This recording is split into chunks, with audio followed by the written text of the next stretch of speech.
আমি অর্চিতা শীল।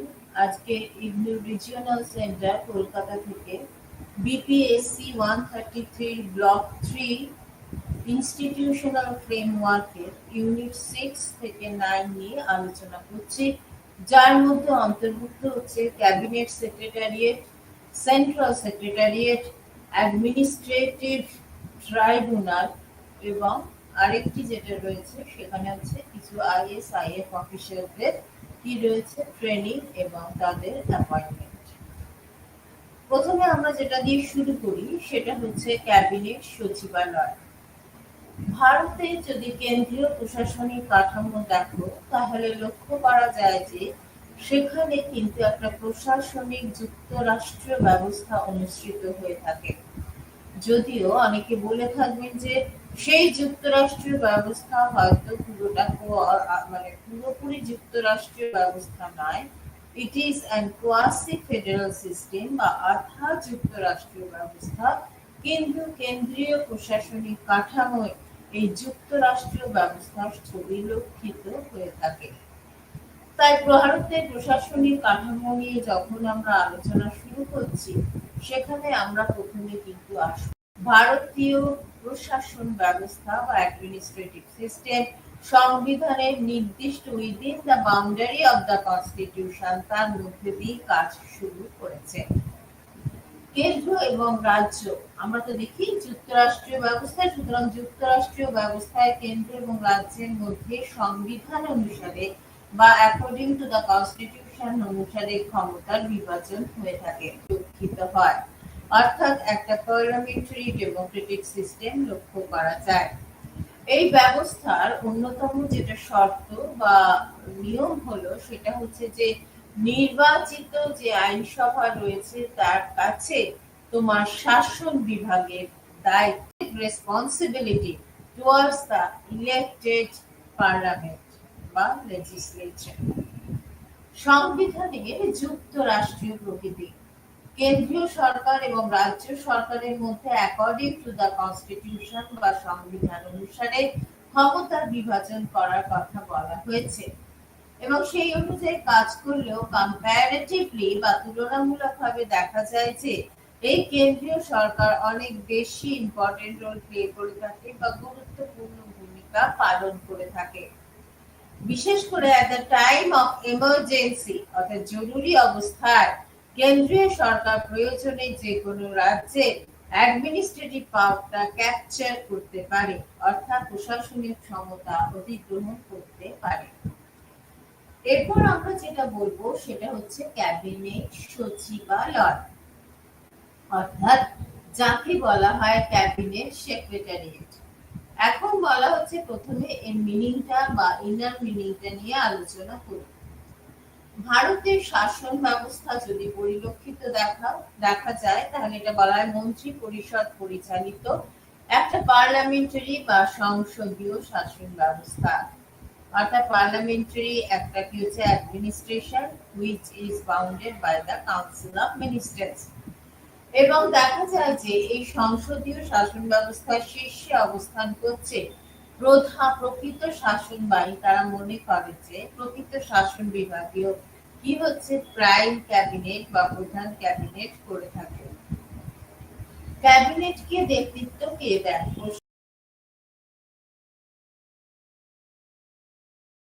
Prime minister, যিনি ভারত সরকারের সামগ্রিক প্রশাসনিক কার্যাবলীর জন্য he or she must be responsible to the people of the entire country. কিভাবে? থ্রু তোমার হচ্ছে পার্লামেন্ট। এই কাজে ক্যাবিনেটকে সাহায্য করে থাকে সাধারণত ক্যাবিনেট সচিবালয়। ক্যাবিনেট সচিবালয় এবং ক্যাবিনেট সরকারের উচ্চ পর্যায়ে দেখা যায় যে এই পলিসি মেকিং এর ক্ষেত্রে বা নীতি নির্ধারণের ক্ষেত্রে সমন্বয় ভূমিকা পালন করে থাকে, অর্থাৎ ক্যাবিনেট সচিবালয় এবং দেখা যায় যে ক্যাবিনেট সরকারের উচ্চ পর্যায়ে নীতি নির্ধারণ পদ্ধতির ক্ষেত্রে সমন্বয়কারীর একটা ভূমিকা পালন করে থাকে। এই সচিবালয় সাধারণত দেখা গেছে যে ইন্ডিয়ান গভর্নমেন্ট বা ভারত সরকারের একটা ডিপার্টমেন্ট এই পদমর্যাদা ভোগ করে থাকে এবং তার অধীনে একটা ফ্রেজ ব্যবহার করা যায়, অ্যালোকেশন অফ বিজনেস রুলস। সেটা 1961 সালে অধীনে তৈরি করা হয়। এটি রাজনৈতিকভাবে সাধারণত পলিটিক্যালি যদি লক্ষ্য করে থাকো, তাহলে দেখা যাবে যে এটি রাজনৈতিকভাবে প্রধানমন্ত্রীর দ্বারা এবং প্রশাসনিক বা অ্যাডমিনিস্ট্রেটিভ ভাবে ক্যাবিনেট সচিবের দ্বারা পরিচালিত হয়ে থাকে। ক্যাবিনেট সচিবালয় সৃষ্টি হয়, যদি ইতিহাসের পাতাটা যদি সরিয়ে দিই আগে যাই, তাহলে দেখা যায় যে 1947 সালে তৈরি হয়েছিল। এরপরে ভারতের গভর্নর জেনারেলের শাসন বিভাগীয় কাউন্সিলকে তারা অপসারিত করেছিল। তোমার কি হচ্ছে ভারত গভর্নর জেনারেলের শাসন বিভাগীয় যে কাউন্সিলকে অপসারিত করা হয়েছিল। এখন হচ্ছে ক্যাবিনেট সচিবালয়ের কি গঠন সেটা নিয়ে আলোচনা করতে হবে। দেখা যায় যে ক্যাবিনেট সচিবালয়ের কথা যদি বলি, দেখা যায় যে ইট হ্যাজ থ্রি স্ট্রিমস, অর্থাৎ ক্যাবিনেট সচিবালয়ে তিনটি শাখা আছে। একটা হচ্ছে সিভিল, একটা হচ্ছে মিলিটারি এবং আরেকটি হচ্ছে ইন্টেলিজেন্স উইং। সিভিল উইং হলো সাধারণত মূল শাখা।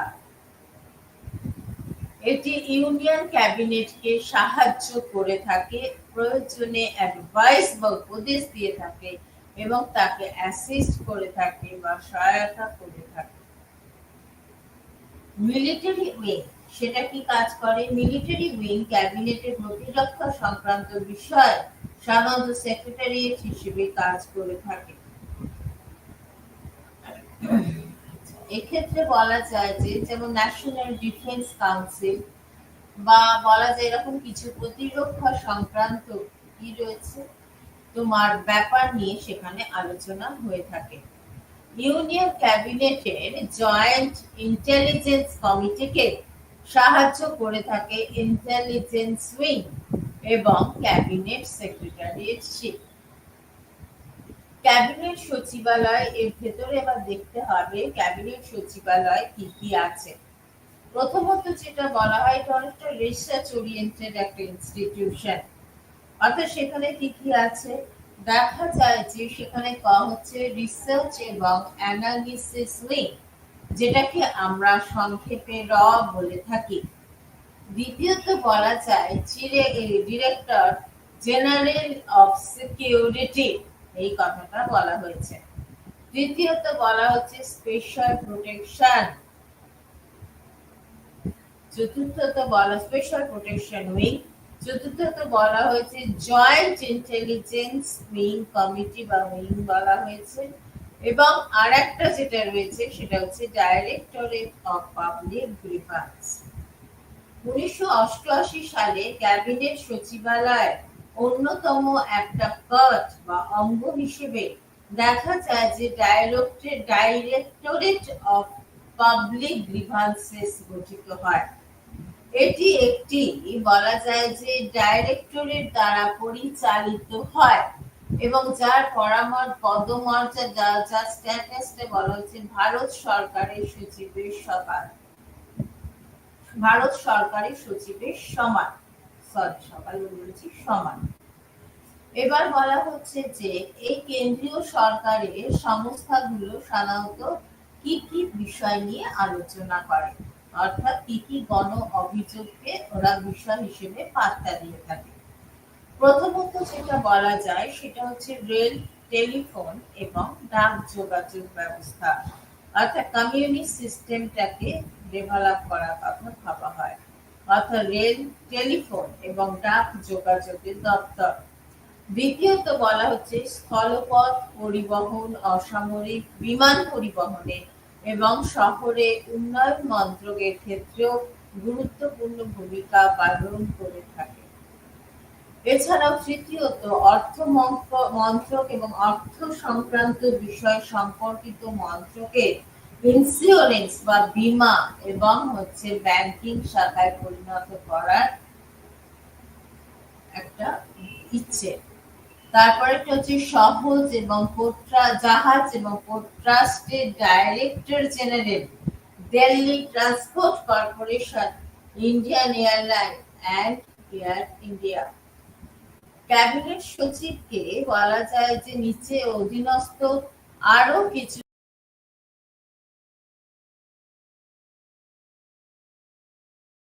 কি হতে পারে, কার্যাবলীটা স্পন্টেনিয়াসলি সম্পাদন করে ফেলে এবং করে ক্যাবিনেট সচিবকে অনেকটা হেল্প করে দেয় বা সাহায্য করে দেয়। এরপর হচ্ছে ক্যাবিনেট সচিবালয়ের ভূমিকা এবং কাজ। What are the role of cabinet secretary and what are the functions of the cabinet secretary? Cabinet meeting এর আলোচ্য সূচির বিষয়বস্তু তৈরি করে এবং এর জন্য প্রয়োজনীয় তথ্য ও উপাদান প্রদান করা হয়ে থাকে। দ্বিতীয়ত, ক্যাবিনেট এবং ক্যাবিনেট কমিটিগুলির আলোচ্য বিষয়সমূহের রেকর্ড রাখা বা নথিভুক্ত করা এবং সেগুলোকে বিভিন্ন মন্ত্রকের হাতে পৌঁছে দেওয়া। তৃতীয়ত হচ্ছে ক্যাবিনেটের বিভিন্ন ছোট ছোট কমিটি থাকে। এই বিভিন্ন কমিটির কাজে সহায়তা করে থাকে, যেমন পলিটিক্যাল অ্যাফেয়ার্স কমিটি বা যেটাকে বলা হয় একে সুপার ক্যাবিনেট বলা হয়ে থাকে, ইকোনমিক অ্যাফেয়ার্স কমিটি অর্থাৎ এবং বলা হচ্ছে যে অ্যাপয়েন্টমেন্ট কমিটি, অর্থাৎ এই তিন কমিটিতে সভাপতিত্ব করে থাকেন প্রধানমন্ত্রী। পার্লামেন্টের বলা যায় যে এবং পার্লামেন্টারি অ্যাফেয়ার্স কমিটিতে সাধারণত গৃহমন্ত্রী সাধারণত সভাপতি হয়ে থাকেন। এরপর হচ্ছে যে কেন্দ্রীয় সরকারের নীতি ও সিদ্ধান্ত সম্পর্কে দেখা যায় যে রাষ্ট্রপতি প্রয়োজনে উপরাষ্ট্রপতিকে এবং মন্ত্রীদের ওয়াকিবহাল রাখতে পারেন। কার্যাবলী সংক্রান্ত নিয়মাবলী, সেখানে কি বলা হচ্ছে, রুলস অফ বিজনেস এ কি বলা হয়েছে, বলা হয়েছে যে কার্যাবলী সংক্রান্ত নিয়মাবলী যেখানে রয়েছে সেটা হচ্ছে সরকারের কাজগুলিকে প্রধানমন্ত্রীর নির্দেশে এবং তার রাষ্ট্রপতির অনুমোদন সাপেক্ষে বিভিন্ন মন্ত্রক ও বিভাগের মধ্যে ভাগ করে দেয়। ক্যাবিনেট সচিবের সভাপতিতে সচিবের কি কি কাজ আছে তা মাঝে মাঝে লক্ষ্য রাখা হয়। এছাড়াও যেটা লক্ষ্য করা যায় সেটা হচ্ছে যে উল্লেখযোগ্য কিছু টাস্ক নিশ্চয়ই থাকে, সেগুলো হচ্ছে এক হচ্ছে যে সংসদের উদ্দেশ্যে রচিত রাষ্ট্রপতির একটা কি রয়েছে বিহেভিয়ার বা আচরণ বাণী। দ্বিতীয়ত বলা হচ্ছে যে বিভিন্ন আইন এবং অর্ডিন্যান্স সংক্রান্ত বিষয় সেক্ষেত্রেও একটা গুরুত্বপূর্ণ ভূমিকা পালন করে থাকে। তৃতীয়ত বলা হচ্ছে যে পার্লামেন্টের এই অধিবেশন বা সেশনকে আহ্বান করা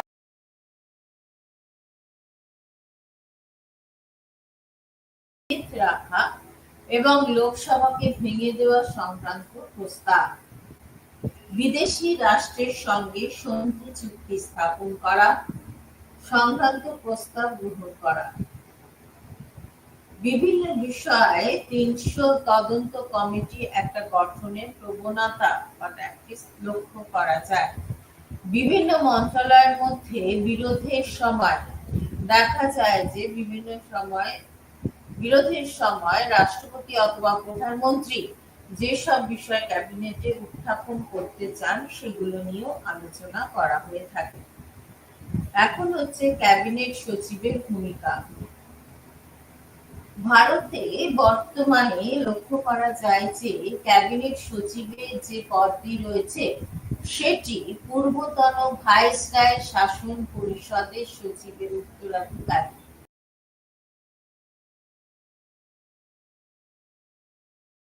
সালে এবং ভারতের প্রথম ক্যাবিনেট সচিব ছিলেন তিনি হচ্ছে এন.আর. পিল্লাই।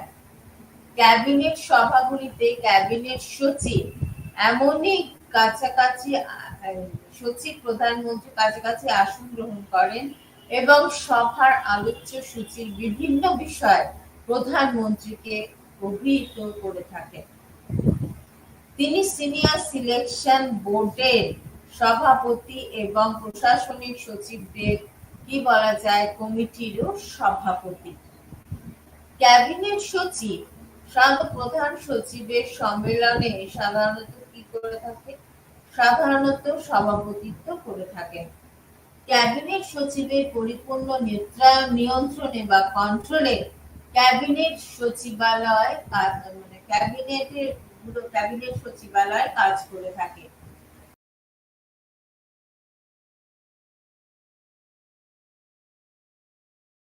ক্যাবিনেট সংশ্লিষ্ট বিভিন্ন মন্ত্রকে গৃহীত সিদ্ধান্ত বা ডিসিশনগুলোকে যথাযথভাবে অ্যাক্টিভেট করার জন্য তিনি সচিবগণের ও পদস্থ প্রধান আধিকারিকগণের সভা আহ্বান করা। প্রধানমন্ত্রী বলা যায় যে আদিম ও বিভিন্ন প্রশাসনিক সংস্থার মধ্যে সিভিল সার্ভিস ও রাজনৈতিক ব্যবস্থার মধ্যে তিনি হলেন একমাত্র যোগসূত্র হিসেবে বিবেচিত হয়ে থাকেন।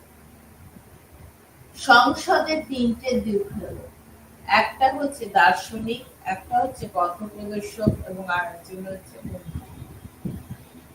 প্রকৃতপক্ষে ক্যাবিনেট সচিবকে পরিপক্ক অভিজ্ঞতা সম্পন্ন হয়,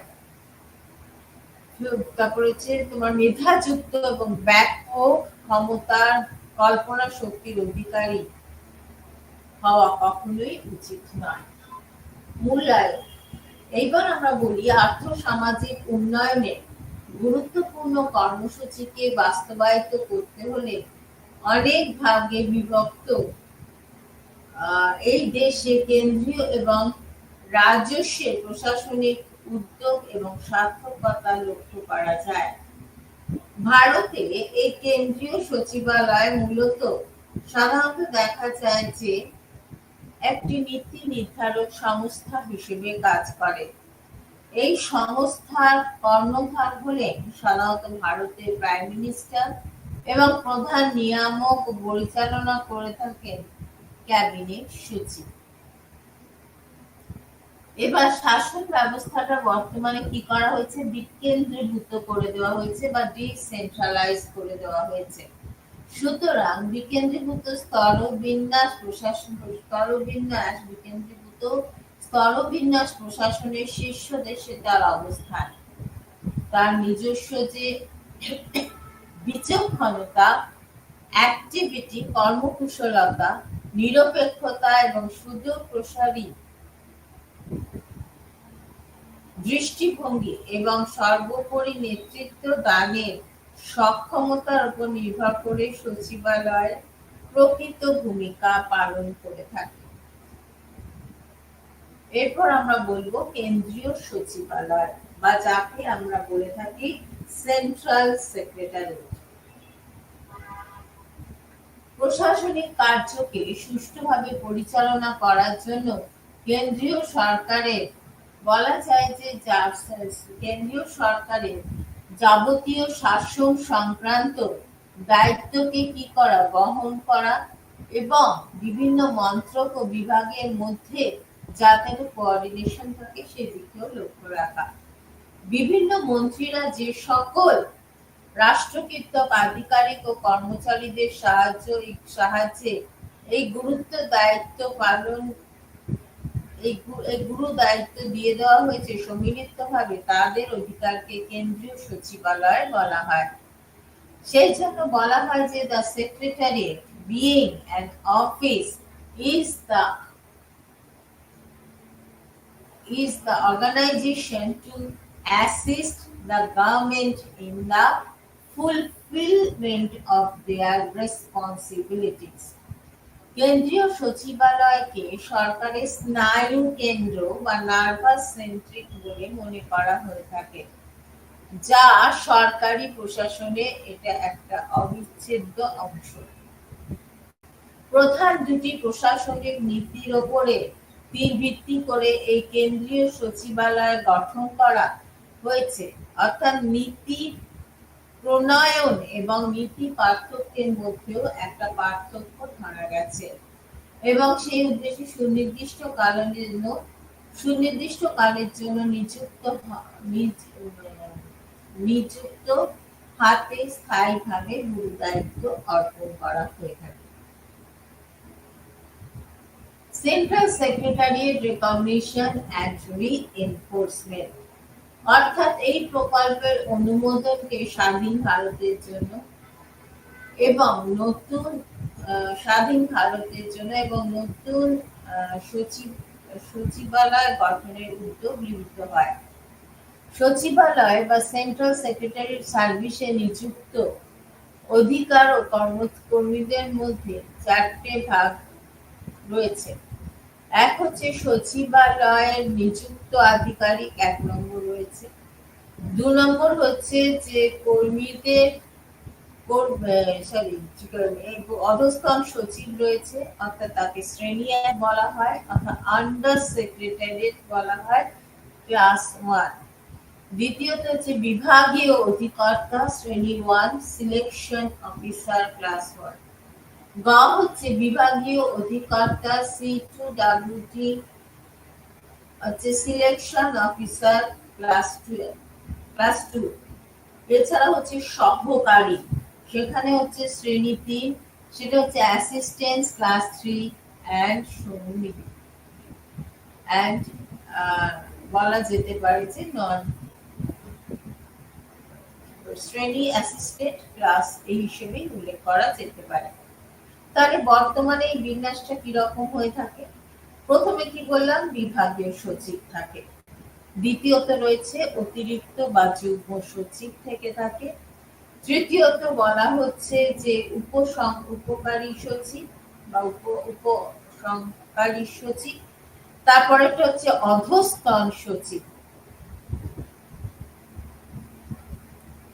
ভারতবর্ষের সচিবালয় যদি বর্ণনা করা হয় তাহলে দেখা যায় যে এর একটা ভালো বৈশিষ্ট্য আছে।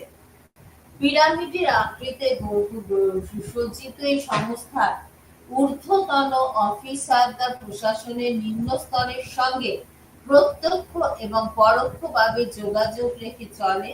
শুধু তাই নয়, নীতি গ্রহণ ও তার ব্যক্ত প্রয়োজনের মধ্যে দেখা যায় যে একটা যোগসূত্র রচিত থাকায় নিম্ন স্তরে দক্ষতা ও যোগ্যতা বৃদ্ধি করার একটা প্রত্যাশা করা যেতে পারে। কেন্দ্রীয় সচিবালয় যে ক্রমশ স্তরের বিন্যাস তার সর্বোচ্চ পদে রয়েছে, আমরা দেখছি সেক্রেটারি রয়েছে, বিভাগীয় প্রশাসনিক রয়েছে। কর্মী নিয়োগ ও প্রশিক্ষণ বিভাগ ক্যাবিনেট সচিবালয় ও প্রধানমন্ত্রী সেক্রেটারি নিয়োগের সঙ্গে যুক্ত থাকে। বিভাগীয় সচিব হলেও দেখা যায় যে ভারত সরকারের সচিব, সুতরাং তার দৃষ্টিভঙ্গি, তার সূত্র দেওয়া আবশ্যক। তথ্য সংগ্রহ করা, ডিসিশন দেওয়া, সিদ্ধান্ত গ্রহণ করা, বাস্তবায়নে সহায়তা করা, বিভিন্ন ব্যক্তি এবং বলা যায় যে বিভিন্ন জাতীয় ও আন্তর্জাতিক কমিটি এবং সম্মেলনে সিদ্ধান্ত গ্রহণের ক্ষেত্রে, বাস্তবায়নের ক্ষেত্রে নিজেদের বিভাগকে বা ডিপার্টমেন্টকে উপস্থাপিত করা, বিভিন্ন কাজকে ঠিকমতো ইভ্যালুয়েট করা অর্থাৎ মূল্যায়ন করা, পর্যবেক্ষণ করা অর্থাৎ সুপারভাইজ করা এবং সমন্বয় সাধনের যে গুরুত্ব বা ইম্পর্টেন্স আছে সেটাকে বহন করা। অতিরিক্ত সচিব সাধারণত প্রধানত সচিবকে বিভিন্ন কাজে সাহায্য করে থাকে। কিরকম সাহায্য করে থাকে? যুগ্ম সচিব দেখা যায় যে বিভাগীয় নীতি নির্ধারণে অনেক গুরুত্বপূর্ণ ভূমিকা পালন করে থাকে। অনেক সময় স্বাধীনভাবে একটি বিভাগের কোনো নির্দিষ্ট অংশের দায়িত্ব বহন করে থাকে। 1948 সালে কেন্দ্রীয় সচিবালয় আধিকারিকদের কি করা হয়েছিল? প্রশিক্ষণের কথা ভাবা হয়েছিল, ট্রেনিং এর কথা ভাবা হয়েছিল। বর্তমানে institute of secretariat training and management প্রতিষ্ঠা করে এই উদ্দেশ্য করে এই প্রশিক্ষকের বিষয়টিকে কি করা হচ্ছে, স্থায়ী রূপ দেওয়া হয়েছে। অর্থাৎ সেখানে যে যে দায়িত্ব দেওয়া হয়েছে সেগুলো পালনের কথা বলা হচ্ছে। প্রথমত হচ্ছে বিভিন্ন মন্ত্রগুলোকে নীতি প্রয়োগে সাহায্য করা। দ্বিতীয়ত বলা হচ্ছে নিয়মিত পলিসি ফ্রেমিং করা, নিয়মিত তৈরি করা এবং তাকে প্রচলিত রাখা। সুতরাং নিয়মিত নীতি তৈরি ও প্রচলিত নীতি পর্যালোচনা এবং যদি প্রয়োজন হয় সেখানে মডিফিকেশন বা চেঞ্জ করা, অর্থাৎ পরিবর্তন ও পরিবর্ধনের কথা বলা হয়েছে। দ্বিতীয়ত বলা হয়েছে যে বিভিন্ন বিধি, নিয়ম এবং আইনের দ্বারা প্রস্তুত। তৃতীয়ত বলা হচ্ছে যে বিভাগীয় পরিকল্পনা যে গ্রহণ করা এবং প্রকল্প রূপায়ণে কিছুটা অ্যাসিস্ট করে দেওয়া বা সহায়তা করা। চতুর্থত হচ্ছে বাজেট প্রস্তুত, আয় ব্যয়ের হিসাবকে সংরক্ষণ করা বা আয় ব্যয়ের হিসাবকে সংরক্ষণ করা। তারপরে হচ্ছে বিভিন্ন নীতি এবং প্রকল্প যাতে যথাযথভাবে রূপায়িত হয় তা লক্ষ্য রাখা এবং সেখানে যদি প্রয়োজন হয় লক্ষ্য রাখা ও নিয়ন্ত্রণ বজায় রাখা। বিভিন্ন বিভাগীয় নীতির মধ্যে যাতে কোনো রকম ডিসপ্যারিটি না থাকে, অর্থাৎ সামঞ্জস্য বজায় রাখা এবং রাজ্য প্রশাসনের সঙ্গে যুক্তরাষ্ট্রীয় ব্যবস্থায় কি বলা হয়েছে, যোগাযোগ রক্ষা করা। এরপর বলা হচ্ছে সাংগঠনিক কর্মকুশলতাকে বৃদ্ধির জন্য প্রয়োজনীয় বিভিন্ন পলিসি গ্রহণ করা। এছাড়া আইনসভা কর্তৃক সমর্পিত দায়িত্বে যথাযথ দায়িত্ব পালন করা। এবারে বলা যায় সচিবালয়কে অনেকে চিন্তার ধারা বলে অভিহিত করেছেন। কেন করেছেন তার পেছনে নিশ্চয়ই কারণ থাকবে। এক হচ্ছে বিশেষজ্ঞ এবং অভিজ্ঞ যারা সচিব হয়ে থাকেন তারাই কিন্তু প্রশাসনের একটা গতিশীলতা এবং আধুনিকীকরণের বাতাবরণ সৃষ্টিতে সহায়ক হয়ে থাকে। পরিকল্পনা কমিশন এবং অর্থ কমিশনের সঙ্গে যোগাযোগ রক্ষা করার ক্ষমতা কার রয়েছে? কেন্দ্রীয় সচিবালয়ে রয়েছে। প্রশাসনিক সংস্থার কমিশন ও প্রসঙ্গে তার রিপোর্টে বলা যায় যে সচিবালয় অপ্রয়োজনীয় আননেসেসারি যে কর্মদায়িত্ব ও অনাবশ্যক কর্মী ভারে যথেষ্ট বিব্রত, মানে প্রচুর লোক নিয়ে নেওয়া হয়েছে। তোমার কি হচ্ছে, চাহিদার তুলনায় লোকের পরিমাণ অনেক বেশি। এর ফলে একদিকে যেমন কর্মী এবং আধিকারিকদের গুণগত মানে কি দেখা যাচ্ছে, একটা ডেটোরিয়েশন বা অবক্ষয় দেখা দিয়েছে, তেমনি দেখা যাচ্ছে একে অপরের দায়িত্ব নেবার ক্ষেত্রে শিথিলতা অনেকখানি বৃদ্ধি পেয়েছে। প্রত্যেকে নিজের দায়িত্বকে ঠিক মতো স্বীকার করে না, ফুলফিল করে না। ঊর্ধ্বতন আধিকারিকদের কাজের চাপ বেড়েছে এবং কাজেও কিন্তু একটা স্লথ গতি এসে গেছে। সচিবালয়ের বিরুদ্ধে বর্তমানে অন্য সংস্থার কাজে বলা হয়েছে যে তার কিছু কিছু দুর্বলতা আছে। কিরকম আছে? সচিবালয়ের বিরুদ্ধে বর্তমানে অন্য সংস্থার কাজে অযাচিত ইন্টারফেয়ারেন্স অর্থাৎ হস্তক্ষেপ, রাজনৈতিক ক্রিয়াকলাপে মনোসংযোগ বা নিজের ক্ষমতা বৃদ্ধি করার অর্থাৎ নিজের ক্ষমতাকে এগিয়ে নিয়ে যাওয়ার একটা টেন্ডেন্সি অর্থাৎ প্রবণতা, ব্যুরোক্রেটিক অ্যাটিটিউড, আমলাতান্ত্রিকতা, দপ্তর কেন্দ্রিকতা এবং জনসংযোগহীনতার অভিযোগ আনা হচ্ছে। তবে কেন্দ্রীয় সচিবালয় অবশ্যই ভারতীয় প্রশাসনকে নিশ্চয়ই আশা করা যায় যে এক সময় এমনভাবে গতিশীল করে তুলবে যার ফলে কিন্তু দেখা যাবে যে বলা যেতে পারে বিশেষজ্ঞ জ্ঞানের ভালো আধার ঘটবে। কি বলা হচ্ছে যে বলা যায় যে অভিজ্ঞতার ভান্ডারকেও অনেক বেশি বিকশিত করার সুযোগ পাবে। এখন বলা হচ্ছে সচিবালয় এবং সংযুক্ত কার্যালয়ের মধ্যে সুস্থ সম্পর্কের ক্ষেত্রে কোন সম্ভাবনা বা পসিবিলিটি বেশি দেখা যাবে।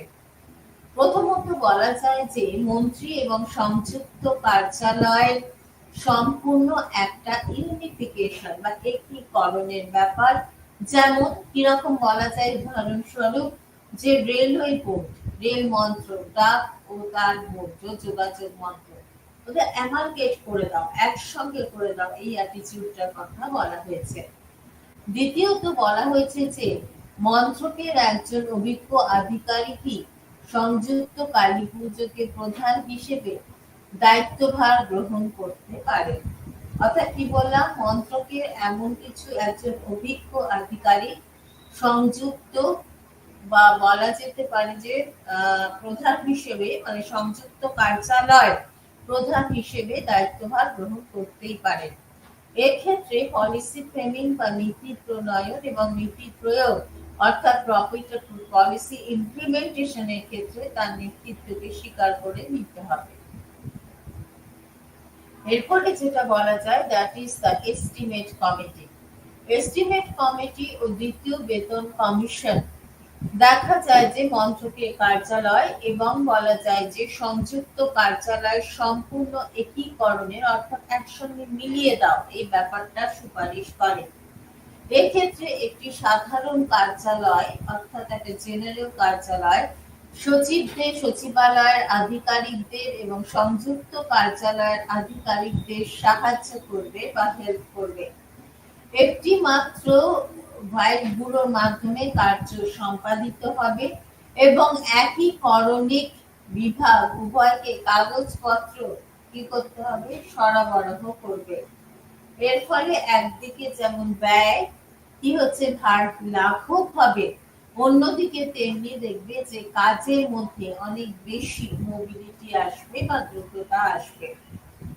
এরপরে যেটা বলি সেটা হচ্ছে সচিবালয় ও সঞ্চালক দপ্তরের মধ্যে স্বতন্ত্র পূর্ণ না করে সেখানে বলা হচ্ছে সঞ্চালক প্রধানকে পদাধিকার বলে সচিবের যেন স্ট্যাটাস দেওয়া হয় বা মর্যাদা দেওয়া হলে এই দুটো যে কার্যালয় রয়েছে তারা কিন্তু পরস্পরের সঙ্গে কি হচ্ছে যে অনেকটা একে অপরের সাবস্টিটিউট হিসেবে কাজ করতে উৎসাহ পাবে।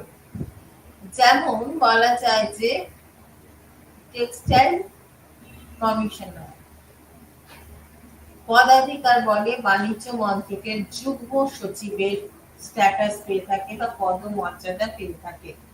এর ফলে দেখা যাচ্ছে যে নীতি প্রণয়ন এবং প্রয়োগের ক্ষেত্রে দেখা যায় যে এই কোঅর্ডিনেশন বা সমন্বয় সাধন অনেক বেশি ইজিয়ার হবে বা সহজতর হয়ে উঠবে।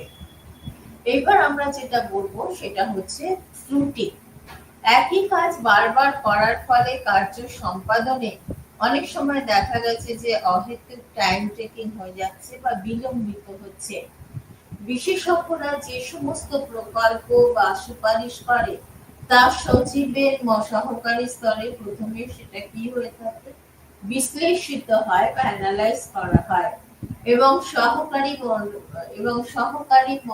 বলা যায় যে মহোদয় যে মন্তব্য সংযোগে প্রস্তাবটিকে সচিবালয় প্রেরণ করেছিল তা অনেক ক্ষেত্রেই দেখা গেছে যে সেটা মূল প্রস্তাবকে অনেকখানি বিকৃত করে দেবে।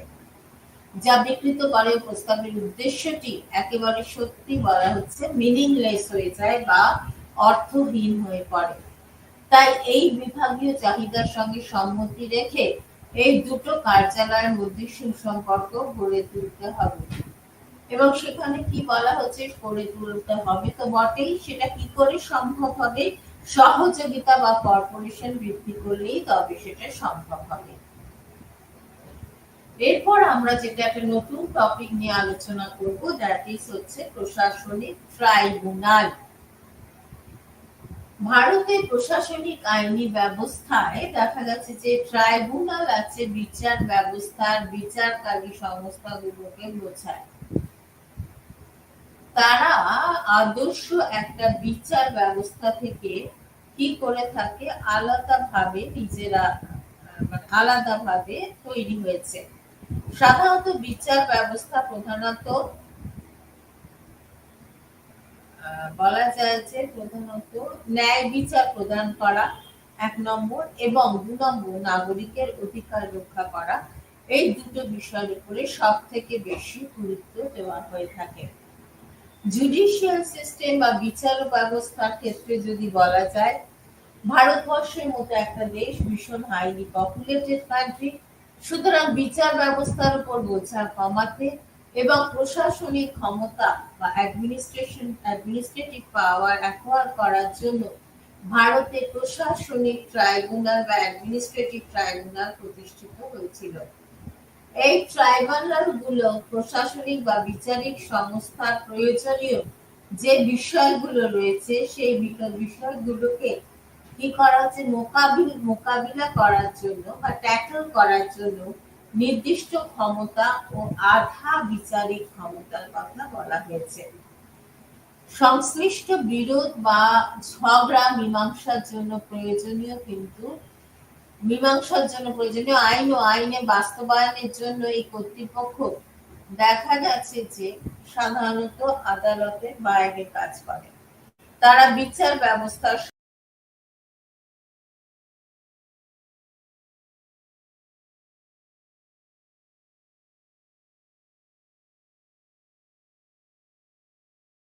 অবিচ্ছেদ্য অঙ্গ হিসেবে বিবেচিত হয়ে থাকে।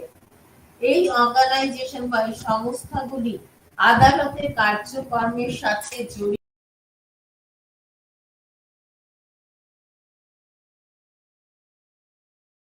জটিলতাগুলোকে কমাতে আদালতের বাইরে, আউটার সাইড বলা যায়, বাইরে থেকে সাধারণ বিরোধের, ঝগড়ার এবং ভুল ধারণার কি করা, নিষ্পত্তি করা।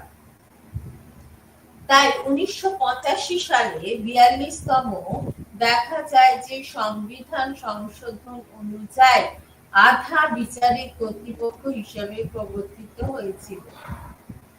প্রশাসনিক ট্রাইব্যুনালগুলি সংবিধানের স্বাভাবিক অংশ নয়, তবে সময় এগিয়েছে, সময় বিবর্তনের সঙ্গে সঙ্গে তাদের ক্ষমতা বা তাদের পাওয়ার এবং অধিকার বা রাইটস সেটা সাধারণত অনেক কি হয়েছে, বিকশিত হয়েছে। এরপর আমরা যেটা বলবো সেটা হচ্ছে প্রশাসনিক ট্রাইব্যুনালের এতটা গুরুত্ব তাই এলো কি করে, বা প্রশাসনিক ট্রাইব্যুনালের বৃদ্ধির দিকটা হলো কি করে। যেহেতু প্রশাসনিক ট্রাইব্যুনালগুলো it is an part and partial of Indian judicial system, অর্থাৎ ভারতীয় বিচার ব্যবস্থার অংশ অনেকে বললেও অনেকে আবার বলেছেন এটা অংশ নয়, কারণ এগুলো অন্যভাবে কি হয়েছে, গঠন করা হয়েছে যাতে তার ভারতীয় এখতিয়ার এবং সংবিধানকে লঙ্ঘন না করে।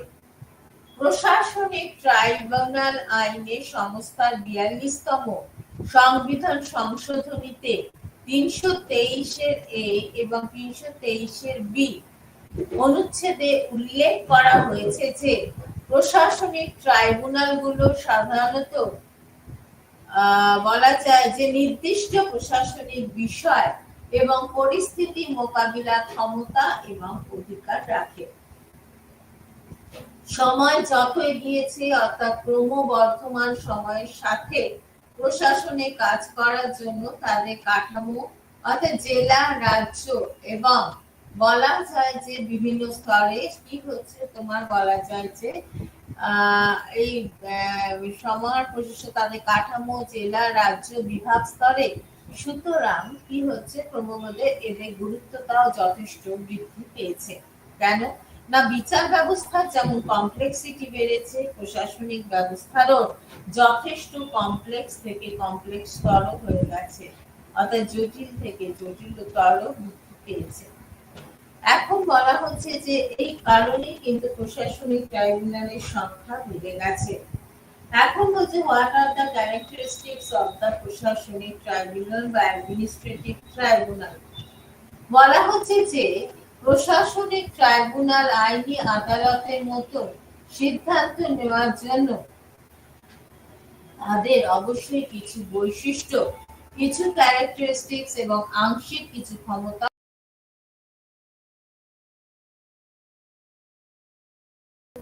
এই যে সবসময় পানিশমেন্ট বা তার সবসময় যে বিকাশ, সেই বিকাশটা করতে গেলে কিন্তু এটা শুড বি জাস্টিফাইড, অবশ্যই যুক্তিযুক্ত হতে হবে। তৃতীয়ত বলেছেন যে তারা প্রমাণ এবং প্রক্রিয়া নিয়ন্ত্রণ মেনে চলতে বাধ্য। চতুর্থত বলা হচ্ছে যে তাদের বিচার বিভাগীয় এবং আধা বিচারিক কার্যাবলী রয়েছে, তাদের বিচার বিভাগীয় এবং আধা বিচারিক কার্যাবলী রয়েছে।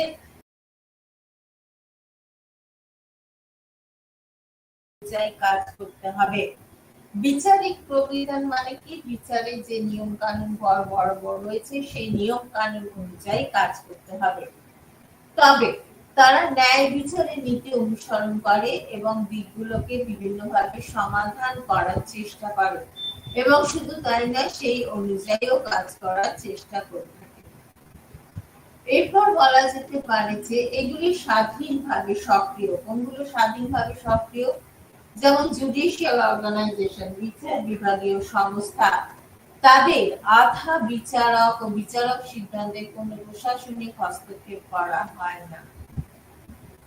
তারা তাদের বাস্তব বা রিয়ালিটি এবং জন্য অনেকখানি দায়। এবং আরেকটা হচ্ছে যে তারা কিন্তু নিরপেক্ষ সিদ্ধান্ত ভালোভাবে দেখতে পেয়েছে। নিষেধাজ্ঞার রিট বা সার্টিওয়ারি ব্যবহার করে প্রশাসনিক ট্রাইব্যুনালের রায়ের বিরুদ্ধে আপিল করা যেতে পারে। তাদের কাছে আদালতের মতো যে ক্ষমতা আছে, যেমন হচ্ছে শপথ পরিচালনা করা, তারপর যে সাক্ষীদের তলব করা, নথি যাচাই করতে বাধ্য করা ইত্যাদি। এবারে হচ্ছে প্রশাসনিক ট্রাইব্যুনালের আইনের কি উদ্দেশ্য রয়েছে। প্রথমত যেটা বলা যায় যে এই আইন অনুসারে প্রশাসনিক ট্রাইব্যুনাল সাধারণত দুটো সংস্থা নিয়ে গঠিত হয়। প্রথমে একটা হয় কেন্দ্রীয় প্রশাসনিক tribunal of the central administrative tribunal, যেটাকে আমরা বলে থাকি ক্যাট, সিএটি। আর একটা হচ্ছে কেন্দ্রীয় প্রশাসন এবং বিচার বিভাগীয় সংস্থায় কাজ করে। দ্বিতীয়টি হলো স্টেট অ্যাডমিনিস্ট্রেটিভ এবং ট্রাইব্যুনাল, যেটাকে এসএটি বলা হয়, যা রাষ্ট্রীয় এখতিয়ারে থেকে কাজ করে। এই আইন অনুসারে বলা হচ্ছে ভারত জুড়ে সমস্ত কেন্দ্রীয় সরকারি কর্মচারীদের ক্ষেত্রে এটাই নিয়ম বা এটাই নিয়ম বলে বিবেচনা করা হয়। তবে সশস্ত্র বাহিনী, বিচার বিভাগীয় ক্ষমতা এবং সংসদ বা সচিবালয়ে নিযুক্ত কর্মকর্তারা সাধারণত এই আইন থেকে বাদ পড়েছে। ভারতীয় এখতিয়ারে প্রশাসনিক ট্রাইব্যুনাল এবং তাদের সহযোগীদের ক্ষমতা সম্পর্কে বর্ণনামূলক একটা বিবরণ পাওয়া যায়। তারা প্রশাসন এবং যে বিচার ব্যবস্থা রয়েছে তার একটা অবিচ্ছেদ্য অঙ্গ হিসেবে বিবেচিত হয়ে থাকে। তবে সশস্ত্র বাহিনী অর্থাৎ মিলিটারি পাওয়ার, বিচার বিভাগীয় কর্মকর্তা এবং সংসদ বা সচিবালয়ে নিযুক্ত কর্মকর্তারা এই আইন থেকে বাদ পড়েছেন। ভারতীয় এখতিয়ারে প্রশাসনিক ট্রাইব্যুনাল এবং তাদের সহযোগী ক্ষমতা সম্পর্কে বর্ণনামূলক বিবরণ নির্দিষ্ট করা হয়েছিল। তারা প্রশাসন এবং বিচার ব্যবস্থারও একটা পার্ট অ্যান্ড পার্সেল বলে বিবেচিত হয়ে থাকে। তাদের সময়োপযোগী বিবর্তন যেটা রয়েছে তার সাথে তারা হাইকোর্ট এবং সুপ্রিম কোর্টকে তাদের ক্ষমতা এবং নির্দিষ্ট পরিস্থিতি পরিচালনা বলা যায় যে ব্যাপারে কি করে থাকে, এ ব্যাপারে তারা তাকে সাহায্য করে থাকে। ঠিক আছে, এইবারে আমরা যেটা করব সেটা হচ্ছে মোটামুটি ট্রাইব্যুনাল তো বললাম, অর্থাৎ ট্রাইব্যুনালে যদি শেষটা একবার সেটা বলে নিই। প্রশাসনিক ট্রাইব্যুনালের আইনের উদ্দেশ্য, এই উদ্দেশ্য হচ্ছে, আচ্ছা এখানে আরেকটা কথা বলতে হবে যে প্রশাসনিক ট্রাইব্যুনালের অবশ্যই যুক্তিপূর্ণ হতে হবে, নিশ্চয়ই বলেছি। তারা প্রমাণ ও প্রক্রিয়া নিয়ন্ত্রণ মেনে চলার কাজ করতে থাকবে। এদের বিচার বিভাগীয় এবং আধা বিচারিক কার্যাবলী রয়েছে এবং তাদের অবশ্যই বিচারিক প্রাধান্য অনুযায়ী কাজ করতে হবে। তারা ন্যায় বিচারের নীতি অনুসরণ করে এবং দিকগুলো সমাধান করে এবং সেই অনুযায়ী কাজ করে। আচ্ছা, এগুলি স্বাধীনভাবে সক্রিয় বিচার বিভাগীয় সংস্থা। তাদের আধা বিচারক ও বিচারিক সিদ্ধান্তে কোনো রকম অ্যাডমিনিস্ট্রেটিভ ইন্টারফেয়ারেন্স বা প্রশাসনিক হস্তক্ষেপ করা যায় না। তারা তাদের বাস্তব এবং নিরপেক্ষ সিদ্ধান্তের জন্য দায়ী। দ্বিতীয়ত হচ্ছে নিষেধাজ্ঞা, রিট বা সার্টিওয়ারি ব্যবহার করে প্রশাসনিক ট্রাইব্যুনালের রায়ের বিরুদ্ধে সাধারণত আপিল করা যেতে পারে। তাদের কাছে আদালতের মতো ক্ষমতা রয়েছে, যেমন বলা হচ্ছে যে, যেটা বলা যায় যে শপথ পরিচালনা করা, সাক্ষীদের তলব করা, নথি যাচাই করা, এই ধরনের কাজ তাদের দেওয়া হয়ে থাকে। এবারে বলা যায় যে প্রশাসনিক ট্রাইব্যুনালের আইনের উদ্দেশ্য কি। এই আইন অনুসারে প্রশাসনিক ট্রাইব্যুনালে দুটি প্রধান সংস্থা থাকতে পারে। প্রথমে কেন্দ্রীয় প্রশাসনিক ট্রাইব্যুনাল, এই কথাটা বলা হয়ে থাকে, এবং দ্বিতীয়ত হচ্ছে যেটা কেন্দ্রীয় প্রশাসন বা বিচার বিভাগীয় সংস্থায় কাজ করে। দ্বিতীয়টা হচ্ছে অ্যাডমিনিস্ট্রেটিভ ট্রাইব্যুনাল বা দ্বিতীয়টাকে আমরা বলছি স্যাট, যা রাষ্ট্রীয় এখতিয়ারে কাজ করে। এই আইন ভারত জুড়ে সমস্ত কেন্দ্রীয় সরকারি কর্মচারীদের ক্ষেত্রেই প্রযোজ্য হয়ে থাকে। তবে সশস্ত্র বাহিনী, মিলিটারি ফোর্স, বিচার বিভাগীয় কর্মকর্তা বা সংসদ বা সংসদের নিযুক্ত কর্মকর্তারা এই আইন থেকে এক্সেম্পটেড বা বাদ পড়েছে। ভারতীয় এখতিয়ারে প্রশাসনিক ট্রাইব্যুনাল এবং তাদের সহযোগী ক্ষমতা সম্পর্কে বর্ণনামূলক বিবরণ নির্দিষ্ট করা হয়েছিল। তারা প্রশাসন এবং বিচার ব্যবস্থার একটা পার্ট এন্ড পার্সেল বা অবিচ্ছেদ্য অঙ্গ হিসেবে বিবেচিত হয়। তাদের সময় উপযোগী বিবর্তনের সাথে সাথে তারা হাইকোর্ট, সুপ্রিম কোর্টকে এবং তাদের ক্ষমতা ও নির্দিষ্ট পরিস্থিতি পরিচালনা করার অধিকার দিয়ে সহায়তা করে থাকে। এরপর যেটা বলছি সেটা হচ্ছে কেন্দ্রীয় সরকারি যারা অফিসার, ব্যুরোক্র্যাট, কর্মচারী নিয়োগের ক্ষেত্রে একটু কোঠারি কমিশনের আমরা কিছুটা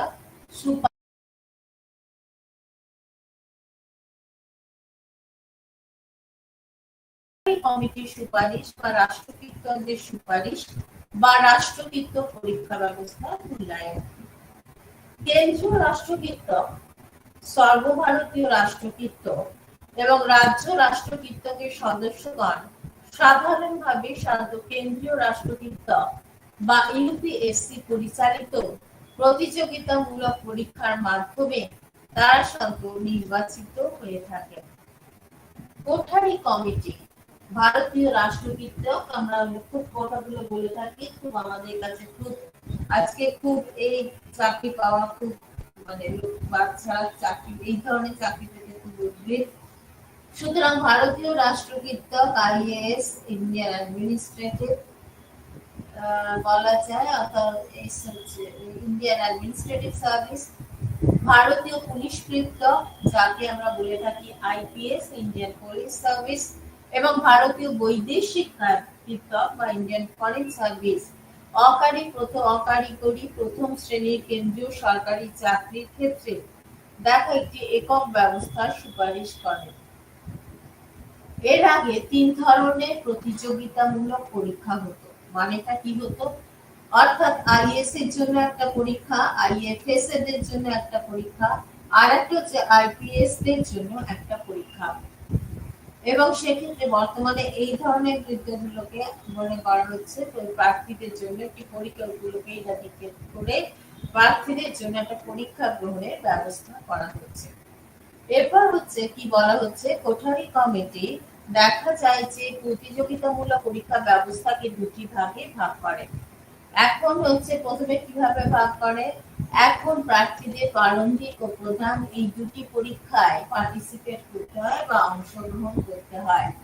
প্রতি বছর ডিসেম্বর মাসে বিদ্যালয়ের স্নাতক স্তরে পাঠরত বা উন্নত প্রার্থীদের প্রারম্ভিক পরীক্ষায় অংশগ্রহণের সুযোগ দিয়ে কেন্দ্রীয় রাষ্ট্রকৃত কমিশন বিজ্ঞাপন প্রকাশ করে। প্রারম্ভিক সকল প্রার্থীদের শুধু কি হচ্ছে প্রধান পরীক্ষা অংশগ্রহণের করার সুযোগ পাওয়া। সুতরাং দেখা যাচ্ছে যে প্রতি বছর ডিসেম্বর মাসে বিশ্ববিদ্যালয়ে যারা স্নাতক স্তরে গ্র্যাজুয়েট হয়ে যাবে, নিজের পক্ষে গ্র্যাজুয়েট তোমার সেখানে হতে হবে এবং সেখানে কেন্দ্রীয় রাষ্ট্রকৃত কমিশনের পরীক্ষার বিজ্ঞাপন প্রকাশিত হয় এবং সেই বিজ্ঞাপনে কি হচ্ছে নাম লিখিয়ে ফুলফিল করে তারপরে কি হচ্ছে যে প্রারম্ভিক পরীক্ষা বা যেটাকে বলা হয় প্রিলিমিনারি সেই পরীক্ষায় বসার সুযোগ পাওয়া যায়। তৃতীয়ত বলা হচ্ছে যে এই পরীক্ষা ব্যবস্থায় বিভিন্ন উচ্চপদস্থ রাষ্ট্রকৃতগণ অংশগ্রহণের ফলে কোন কৃতজ্ঞ আর আগের মতো খুব নিজস্ব আইডেন্টিটি দ্বারা বা স্বাতন্ত্র মর্যাদায় অবিভাজ্য এবং বলা যায় যে অহল্যা প্রকাশের বা অনুভবের সুযোগ পান না। কোঠারি কমিটির এই কর্ম সমদর্শিতার নীতি সত্যি কি হচ্ছে খুব প্রশংসার যোগ্য। প্রারম্ভিক পরীক্ষা ব্যবস্থা মানে কি? প্রারম্ভিক পরীক্ষা ব্যবস্থা হলো একটা মূল লক্ষ্য হলো এই গুরুত্বপূর্ণ নিয়োগ পদ্ধতিকে সত্যিকারের প্রতিযোগিতামূলক বা কম্পিটিটিভ করে দেওয়ার কথা। ফলে প্রতিযোগিতার ক্ষেত্রে দেখা যাচ্ছে যে অনেক সময় সংকীর্ণতা থেকে যাচ্ছে, বাইন্ডিংস থেকে যাচ্ছে এবং জনপালনকৃত নিয়োগ পদ্ধতি তার প্রতিযোগিতামূলক চরিত্রকে অনেকখানি হারিয়ে ফেলেছে। কমিশন প্রত্যেকে প্রধান প্রতিযোগিতামূলক পরীক্ষায় অংশ নিতে দেখা গেল এবং সেক্ষেত্রে দেখা যায় প্রতিবারই তারা প্রারম্ভিক পরীক্ষায় সাধারণত দেখা যায়। অর্থাৎ কথাটা মানে কি, প্রত্যেককে প্রত্যেকবারই প্রিলিমসে বসতে হবে। কোন একটা ছাত্র যদি প্রিলিমসে পাস করে দেয়, পরের বছর কিন্তু সে ডাইরেক্ট মূল পরীক্ষায় বসতে পারবে না। সুতরাং তাই বলা হচ্ছে কোন প্রার্থী প্রারম্ভিক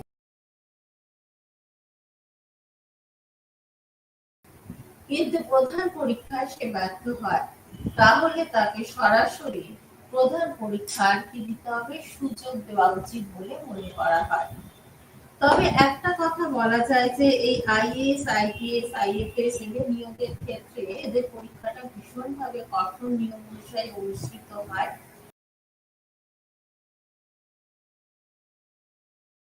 থাকে অর্থাৎ অনেক সময় হচ্ছে কয়েক মাস ধরে প্রশিক্ষণ চলে, আবার কয়েক দিন ধরে প্রশিক্ষণ চলতে পারে।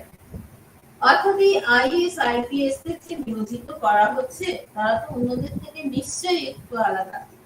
কিরকম? কেননা এদের বলা হচ্ছে যে এদের যেমন কঠোর হতে হবে তেমনি এরা খুব যুক্তিশীল হবে, খুব দক্ষতা বা এফিসিয়েন্সি তাদের থাকতে হবে।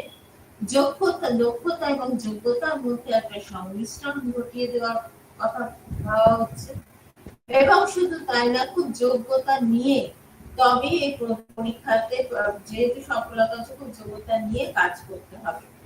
সুতরাং সেই যোগ্যতার অনুযায়ী যদি কাজ করতে হয় তাহলে আইএএস, আইপিএস, আইএফএস যে সমস্ত অফিসাররা রয়েছে তাদের কিন্তু মানসিকতা পরিবর্তন করতে হবে। অর্থাৎ নরম হতে হবে, প্রয়োজনে শক্ত হতে হবে।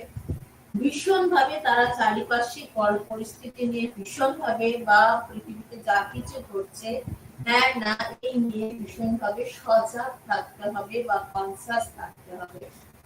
এই ধরনের প্রশিক্ষণ কেন দেওয়ার ব্যবস্থা করা হয়? এই ধরনের প্রশিক্ষণ দেওয়ার এই কারণেই ব্যবস্থা করা হয়ে থাকে কারণ যে হচ্ছে প্রশিক্ষণ যদি দেওয়া যায় তবে তাহলে হচ্ছে ফলে হচ্ছে তাদের মধ্যে দক্ষতা বা এফিসিয়েন্সিটা বৃদ্ধি পাবে এবং যত তাদের মধ্যে দক্ষতা বৃদ্ধি পাবে প্রশাসনিক কাজকর্ম করতেও তারা অনেক বেশি দক্ষ হয়ে উঠবে। তার ফলে দেখা যাবে যে ব্যুরোক্রাটিকদের জ্ঞানের দ্বারা মানুষ উপকৃত হচ্ছে, এবং এই আইএএস আইপিএস এবং তারা কিন্তু মানসিকতার দিক দিয়েও বলছে যে শক্ত হলেও বেশিরভাগ ক্ষেত্রে কিন্তু তারা নমনীয় বা ফ্লেক্সিবল হবে, প্রয়োজনে সাধারণ মানুষকে তারা সাহায্য করবে। এবং সেক্ষেত্রে যদি কেউ অনেক সময় দেখা যায় যে একজন হয়তো পারলো না কিন্তু অন্যজন পাচ্ছে, সেই ক্ষেত্রে দলবদ্ধ ভাবে অনেক সময় কাজের দরকার করে থাকে, সেই কাজটা করে থাকে। সুতরাং দেখা যায় যে এই প্রিলিমিনারি পরীক্ষাতে একবার সফল হলেই পরে মেন দেওয়া যায়, এই ব্যবস্থাটা কিন্তু এই আইএএস করেনি। বরং বলা যায় যে কোনো প্রার্থী প্রারম্ভিক পরীক্ষায় যোগ্যতা অর্জন করে কিন্তু প্রধান পরীক্ষায় ব্যর্থ হয়, তখন তাকে সরাসরি আর প্রধান পরীক্ষায় কোনো রকম কি দেওয়া হয় না, বলা হচ্ছে যে অংশগ্রহণের কোনো রকম সুযোগ সুবিধা দেওয়া হয় না। এটা কিন্তু বাস্তবে খুব ভালো একটা প্র্যাকটিস, এটা আমরা বলতে পারি না। কারণ এইভাবে যদি পরীক্ষায় মানে প্রথম পরীক্ষার যদি কোনো মূল্য না থাকে, প্রতিযোগিতামূলক পরীক্ষায় ইউপিএস হওয়ার একটা খুব শক্ত ব্যাপার, ইউপিএসসি এক্সাম খুব শক্ত, খুব টাফ হয়ে থাকে, এবং সেখানে যদি তাকে এইভাবে ঘোরানো হয়ে থাকে তাহলে কিন্তু অসুবিধে আছে। এবং সেক্ষেত্রে শুধু তাই অসুবিধে তা নয়, এবং সেখানে দেখা যায় যে অনেক সময় তারা মানে সেটাকে ঠিকমতো ওভারকাম করতে পারে না। এই জন্য বলা হচ্ছে আইএস আইপিএস আইএফএস যদি হতে হয় তাহলে কিন্তু অত্যন্ত বেশি শক্ত হতে হবে, হাজার হতে হবে, রেসপন্সিবল তাদের থাকবে, দায়িত্বশীলতা যথেষ্ট থাকবে, এবং কি হচ্ছে যে তোমার কানেকশন বা যোগাযোগ ব্যবস্থা, যোগাযোগ তাদের মধ্যে কিন্তু খুব ভালো থাকবে, এবং কি হচ্ছে চোখ কান খুলে রেখে তাকে চলতে হবে। নমনীয় চরিত্রের বৈশিষ্ট্য তাদের থাকবে ঠিকই আছে, কিন্তু যেখানে শক্তের জম সেখানে শক্ত হতে হবে, সেই ব্যবস্থাটা তাদের মধ্যে থাকবে। সুতরাং এইগুলোই হচ্ছে সাধারণত আমি দেখছি, যেটা দেখলাম যে বলা যায় যে এই সমস্ত বিষয়গুলোকে নিয়ে ইউনিটে আলোচনা করা হয়, অর্থাৎ সমস্ত কিছু আলোচনা করে দেওয়া হয়েছে, এবং সেখানে দেখা যাচ্ছে আজকে আমি যে বিষয়গুলো নিয়ে আলোচনা করেছি সেই আলোচনাগুলোর ক্ষেত্রে দেখা যায় যে অনেকগুলো টপিককে কভার করে গেছি। ইনস্টিটিউশনাল ফ্রেমওয়ার্কের মধ্যে একটা ক্যাবিনেট সেক্রেটারিয়েট, একটা সেন্ট্রাল সেক্রেটারিয়েট, তারপরে হচ্ছে administrative tribunal and IAS IPS IFS অফিসারদের কথা বলা হয়েছে। এবং আরেকটা প্রসঙ্গত বলে রাখি, আইএএস আইপিএস আইএফএস অফিসারদের কিন্তু যথেষ্ট সম্মান বা আজকের দিনে প্রশাসনিক ব্যবস্থায় তাদের একটা অন্য চোখে দেখা হয়। সুতরাং এই ব্যাপারগুলোকে গুরুত্ব দিয়েই আলোচনায় এগিয়ে নিয়ে যেতে হবে, এবং সেখানে বলা হচ্ছে প্রশিক্ষণের ক্ষেত্রে বিভিন্ন প্রশিক্ষণের জায়গা আছে, সেখানে তাদের ট্রেনিং দেওয়া হয়, মানে যেটা তোমার চাকরির শুরুতে যেমন দেওয়া হয় প্রশিক্ষণ, যখন চাকরি করছে সেই অবস্থাতেও অনেক সময় তাদের প্রশিক্ষণ দিয়ে তাদের আরো বেশি দূরদর্শী এবং এফিশিয়েন্ট করে তোলা হয়ে থাকে। এই হচ্ছে BPSC 133 block 3 institutional framework unit 6 to 9 cabinet secretariat, central secretariat, administrative tribunal এবং হচ্ছে তোমার আইএএস আইএফএস এবং আইপিএস অফিসার, তাদের নিয়োগ, তাদের গঠন ইত্যাদি নিয়ে আজকে এই আলোচনা করা হলো। সুতরাং আজকে এই আলোচনার এখানেই সমাপ্তি। এখানে বিপিএসসি ব্লক 3 বিপিএসসি 133 ব্লক 3 আলোচনা এখানেই সমাপ্তি। নমস্কার, ভালো থাকবেন।